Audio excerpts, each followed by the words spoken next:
Yes, good morning, everyone. Good morning.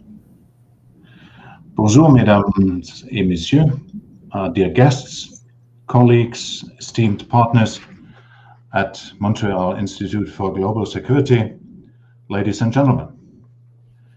Thank you for joining us this morning at this press release for our publication, partnered with MIGS, co-authored by Mr. Kyle Matthews and Ms. Marie Lemanche, titled AI Drones and the Future of Defense, a Transnational Security Challenge. I think we stand at a pivotal moment in global security.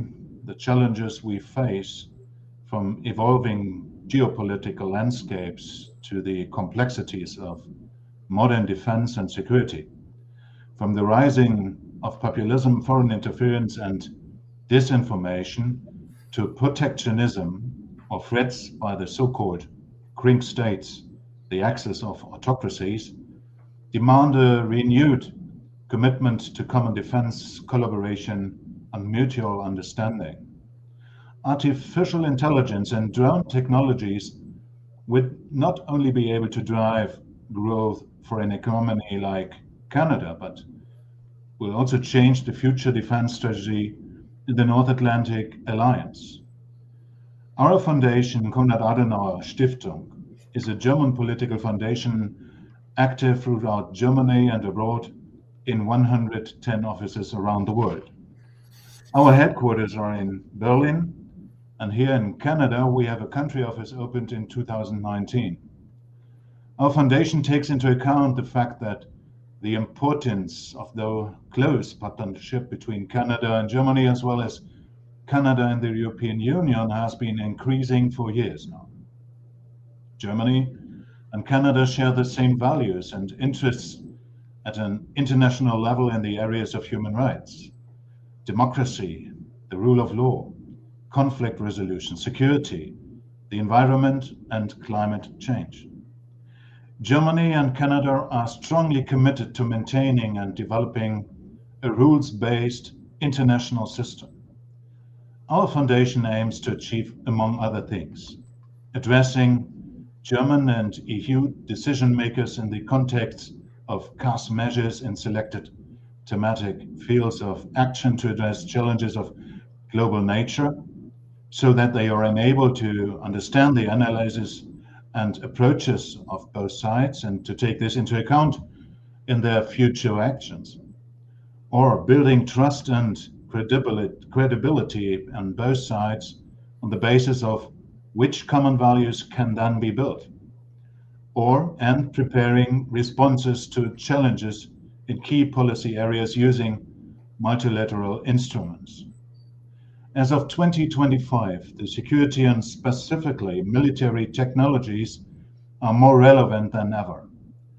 Within the KAS for Security theme this year that we are exploring with our headquarters, we have decided to launch this publication on recent military technologies' importance, specifically on artificial intelligence, unmanned aerial vehicles, and exploring the future of security challenges together with MIGS.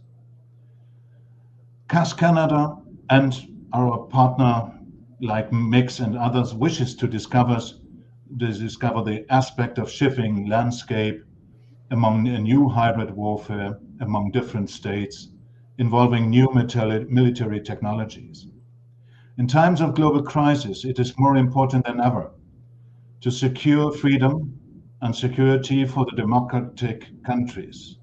AI, big data, biotechnology, space, quantum, and other technologies could help to defend our common shared values.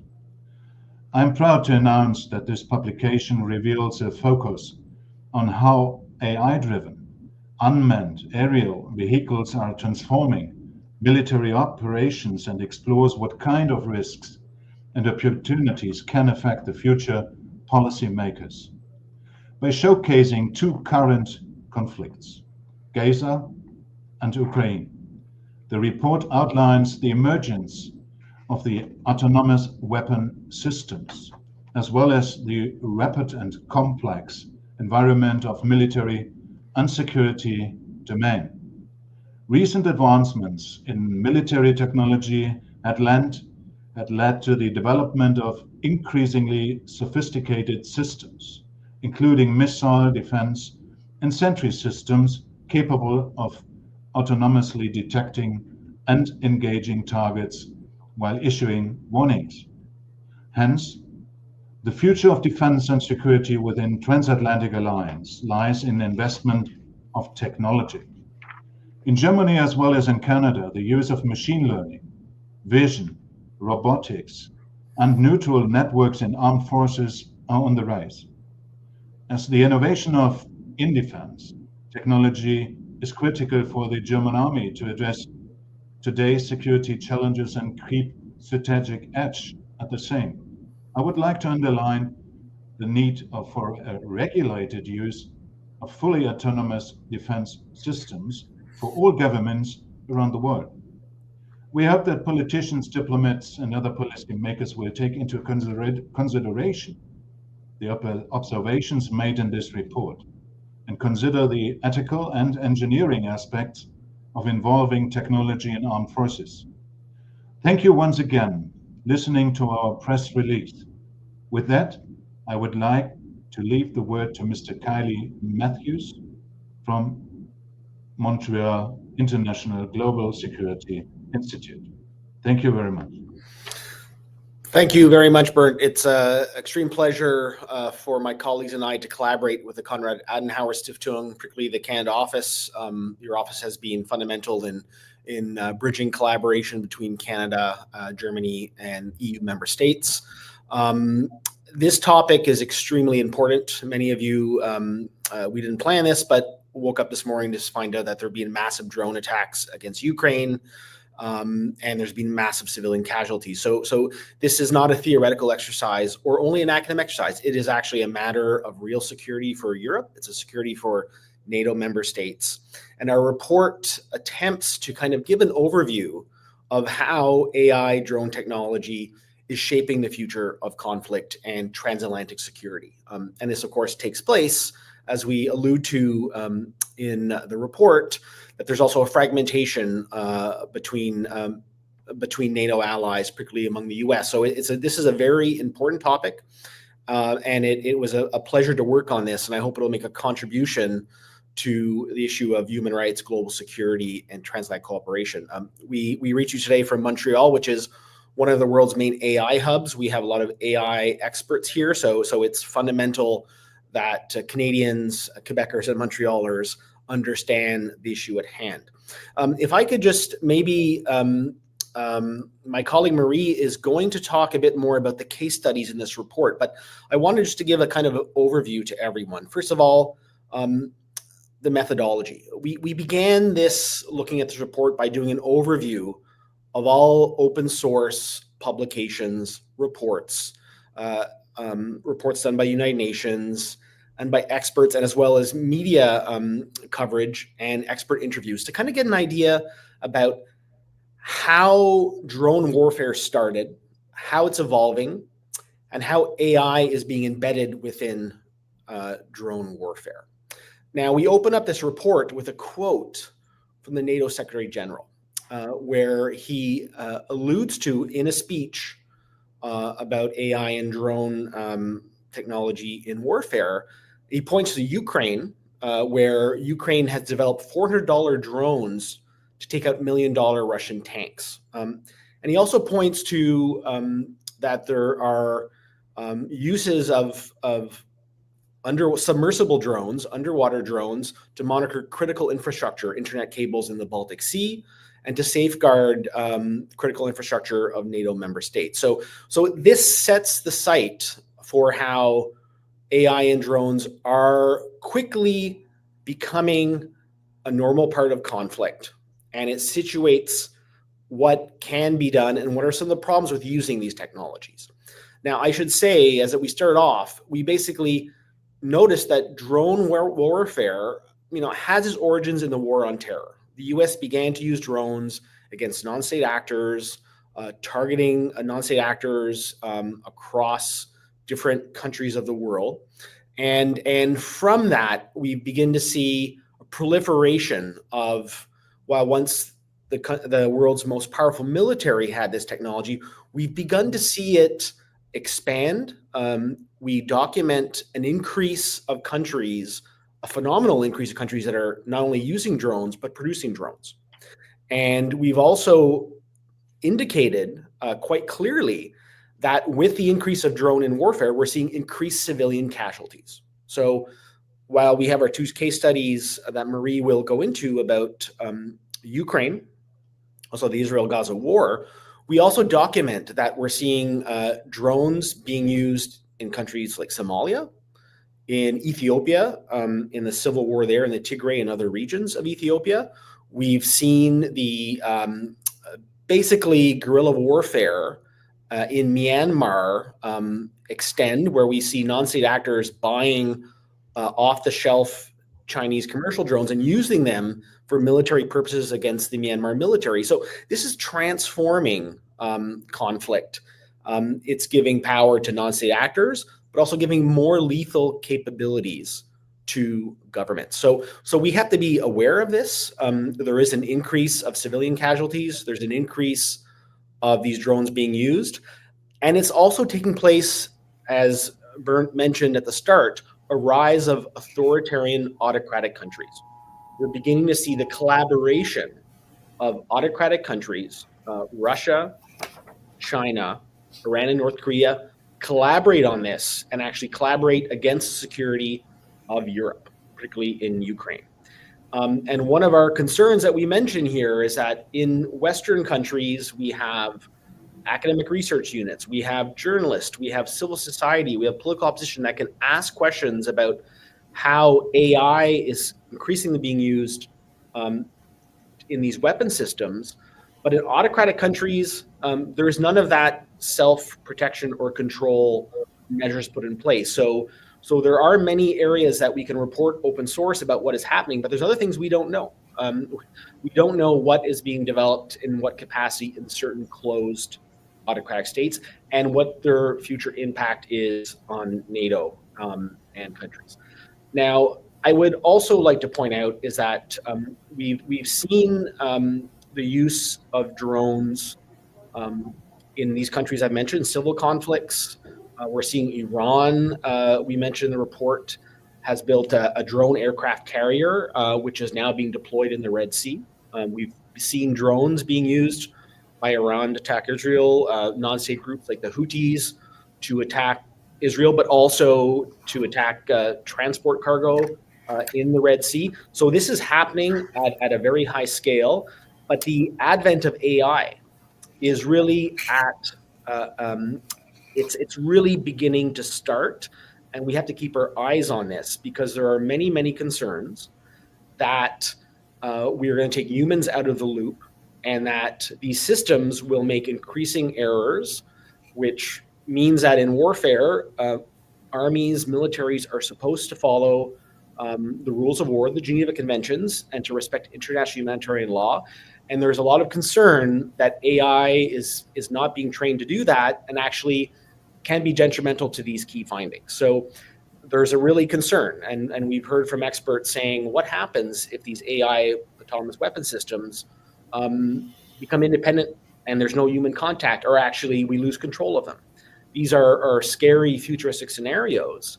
But I think it highlights, a report highlights that there needs to be some kind of, we're not going to stop the use of these technologies in warfare and conflict. We're actually seeing the opposite, massive investments in private sector companies. We're seeing them deployed and having phenomenal impact from a military perspective. As I mentioned in our case study on Ukraine, you've seen Ukraine use drone technology to take out many Russian ships in the Black Sea Fleet without having an actual navy.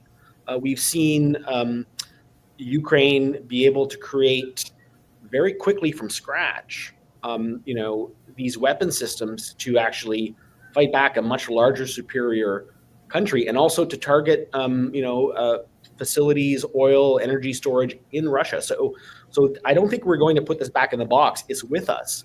What can we do to kind of shape this so it's used in a responsible manner? We don't lose control of it, and we also follow international humanitarian law, because that is one of the major concerns of all the people we spoke to. And I should also mention, we've seen, in Syria, we saw ISIS use drones to attack, military, Syrian military commanders at an army college. So it also gives a lot of power to non-state actors to do things before that they never had. Only superpowers had that. So we're in a very interesting, challenging time. I think we need to think particularly how Canada, Germany, EU member states, countries that share the same values, that share the same concerns, can work together on this. We kind of, at the end of our report, and this was finalized a couple of weeks ago, so a lot has changed politically, but we're beginning to see the US pull away from some of its traditional allies and to align with Russia. This is concerning. And we also know that the two large superpowers of AI research, as well as using AI for weapon systems, are particularly in the US and China. So there's a need for Canadian, Germans, and Europeans to work more closely together to build our AI research capacity, to look at, as we're building new companies, and there's a whole lot of new companies arising that are doing work on this. So we need to find the right way that we can work together and guarantee our security, look at what autocratic countries are doing, and they're working very closely together. So this is a real security threat, and actually bolster our abilities. But with that being said, I would now like to turn to my colleague Marie Lamanche to have her comments on writing the report, and I believe she is going to give a lot of commentary on some of the case studies that we examined in the report. Good morning. Thank you, Cal. So one quick follow-up on international humanitarian law. One of the reasons we're worried about this is that we're seeing an increasing reliance on AI decision support systems and drones, meaning that, so AI decision-making support systems are AI techniques used to analyze data, provide actionable recommendations, and assist decision makers situated at different level in the chain of command. And what we're worried about is that militaries are increasingly relying their decisions on this. It's no longer really a support system. They're increasingly relying on AI to make the decisions, and that is worrying, especially if the data is flawed. And we looked at two case studies, Ukraine and Gaza. We looked at Ukraine because we were looking at images of the war and seeing soldiers, often former civilians, using these small drones that you can basically buy off Amazon for $400. They're usually used for civilian use. And they were arming them or weaponizing them, so innovating them in new ways to attack Russian infrastructure or Russian soldiers. And really, Ukraine is, in a way, a defining moment for the use of drones and the integration of AI into conventional warfare. As we know, be it World War II or World War I, wars really serve as a new testing ground for new technologies, and that's what we're seeing in Ukraine and Gaza. So drones cannot seize territory, but they can provide critical logistical support. And that's what we're seeing in Ukraine. And we're also seeing, because of the urgency of the situation, a rapid innovation cycle on both sides, be it Russia or Ukraine. They're kind of bypassing the kind of bureaucratic legal obstacles that the US, for example, would follow, because they need to go fast. And the balance of power completely changes. Who would have thought, 3 years ago, that Ukraine would still have enough territory, especially thanks to these small drones? A lot of Ukrainian soldiers and commanders have said that basically the future of Ukraine and its sovereignty really depends on the use of drones against Russians. And they've been able to really target the Russian infrastructure and Russian fleet, but also soldiers. I heard one soldier say not too long ago that in the past year they had killed a lot of Russian soldiers through these drones. So Russia has been using a lot of Iranian drones, while Ukraine has been using smaller drones that have been proven very useful on the ground. But again, it often includes, bypassing the kind of protocols that usually we would see in terms of human rights and international humanitarian law. In Gaza, and that's the case that's particularly worrying, because Israel has long been using drones. They have the money to do so, like the US. They can really invest in this. And they've been using different programs that we looked at thanks to different reports by Human Rights Watch. One of them is a program called Lavender, which basically assists in assigned suspicion scores to individual based in Gaza, and it's based on basically their behavior, their social connections, where they live, and multiple data points.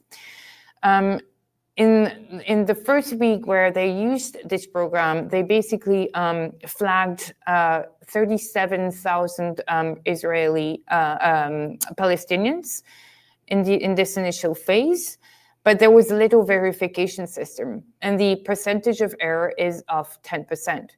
So once you start relying on this, the system is flawed. The other system program they use is the Gospel. It basically categorizes civilian infrastructure, including family homes and public facilities. And again, there's as potential targets during attacks. And again, we have seen flaws in the system. And finally, the last program they rely on is Daddy, which relies on mobile data to pinpoint individual locations. But what we have seen in this instance is there have been errors already, including in 2014 and in 2021. Several civilians, including children, were killed because they were mistaken for Hamas soldiers because it relied on data used by from these programs, and especially within the Israeli army, there is basically no zero tolerance policy. Just go for it, because what matters is rapidity and targeting the individuals or infrastructure. So that is why we also looked at the case of Gaza, because it's being used as a testing ground, but with no respect really for protocols and international conventions. Yes, thank you very much. One question to the two experts from my side. What is about the production of AI drones, unmanned aerial vehicles or others in time? Because looking to the discussions in Europe about the current developments of the Ukraine war, the NATO is wondering what is necessary now to produce tanks on the one hand, to produce aircrafts on the other. But what will be the future of defending strategy of the NATO?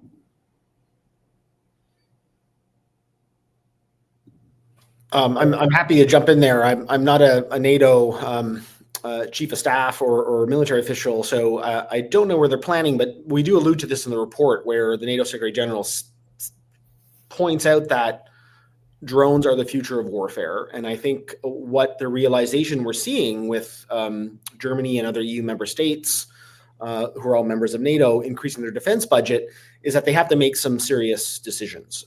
Do you go through building a traditional military that takes a very long time to do? Or do you invest some money in these autonomous systems, be it unmanned vehicles, be it underwater or submersible drones? What do you do? And I think that is going to be a significant point for defense officials to make. What do you put in, and how can you scale up quickly in order to guarantee security of Ukraine as well as of European states? And what can you build domestically yourself? And I think that is probably going to be a key strategy. I'm for it as long as it's done responsibly. And I think that's really where the AI component comes in.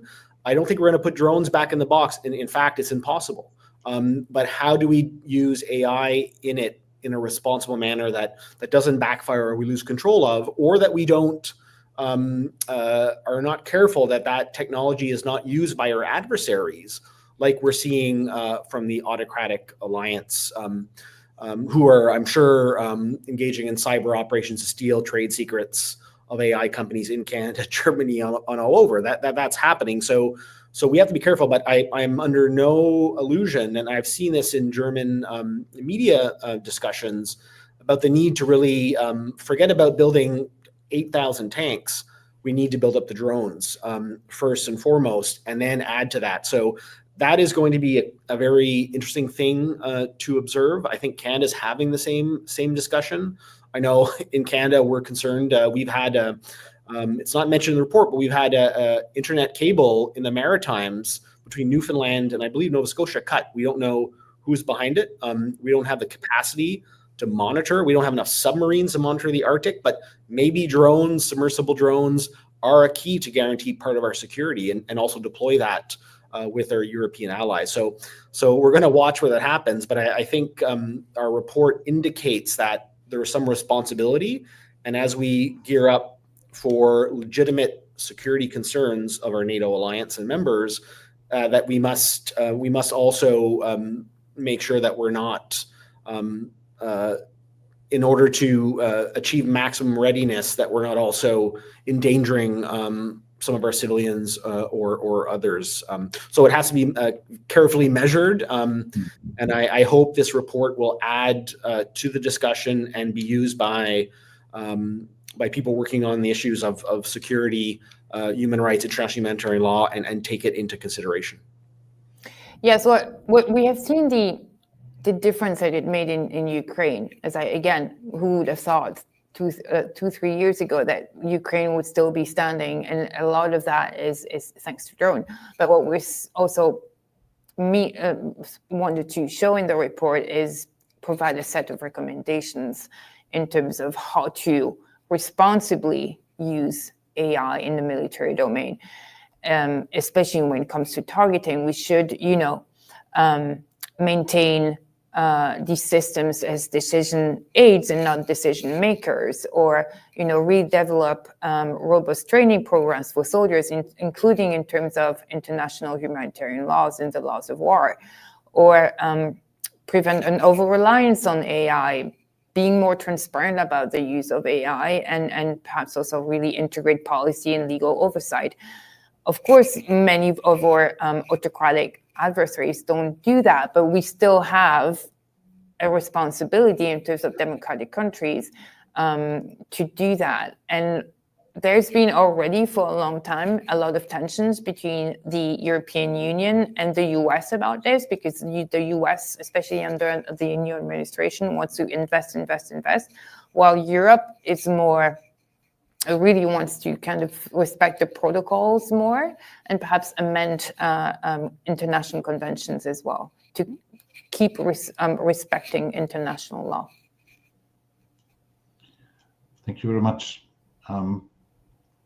Are there any questions from the audience in the internet? As far as I see, there is no question. Are there written questions or commentaries? I'm looking into it. If not, Is there anything to add from your side? When will it be published today? Yes, if I could add to that, Bert. So for those who are following us online, on YouTube, on LinkedIn, on social media channels, the report is on our website, MIGSinstitute.org. You can Google the Montreal Institute for Global Security or the title of this report. I believe we also have posted it to social media and to LinkedIn. So it's available.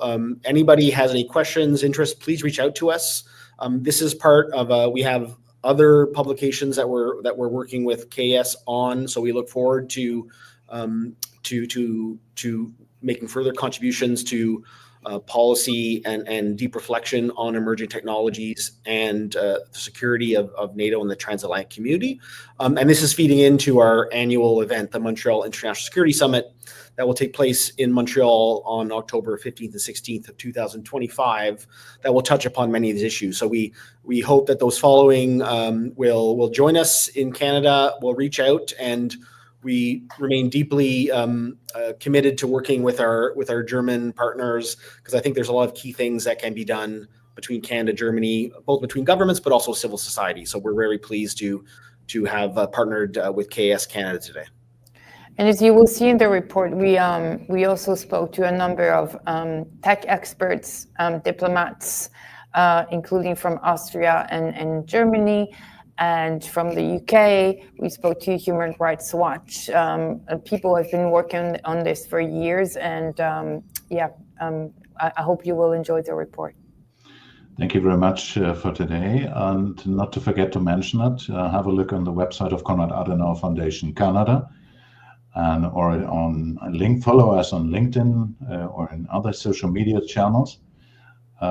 We will contribute to this publication what we can, because it's a very important topic from my point of view for our common defense and security in our common future.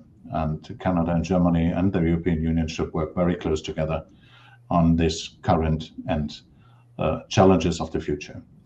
Yes, thank you very much. If there's nothing left, I would say that is our publication today, our press release to a new publication together with MIGS. Thank you very much to Marie Lamanche and Ali Matthews for working very close together. Take care and have a good day. Thank you. Thank you very much.